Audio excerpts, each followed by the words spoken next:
Brendan, new Treasury modelling is showing some light at the end of the tunnel. Yeah, it does indeed, Pete, but of course that is based on our borders reopening. Treasury modelling does show that if they do, and once they do reopen, it will inject around $653 million into the Queensland economy and get 66,000 Queenslanders back to work.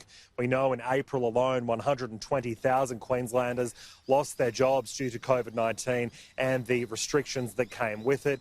In the Gold Coast alone, 23,000 people out of a job, 17,000 in Townsville. And while the Premier does appreciate that businesses and workers are suffering, she didn't want to open the borders too early based on the number of cases coming out of New South Wales and Victoria. We know at the end of the month the government should have a date as to when our borders will be reopening. Step 3 of the easing of restrictions will come into effect on July 10. That's likely when those borders will be reopening and people can travel back to the Sunshine State, but that date does remain to be seen. Some good news as well for the Gold Coast tourism economy. Theme parks are set to reopen today. We will hear from Village Roadshow, which is announcing that SeaWorld will be reopening on June 26th. That's next Friday, and Movie World and Wet and Wild on July 15th. So I think you can hear a collective sigh of relief from some parents eager to send the kids to the theme park for the day and give them a well-earned rest.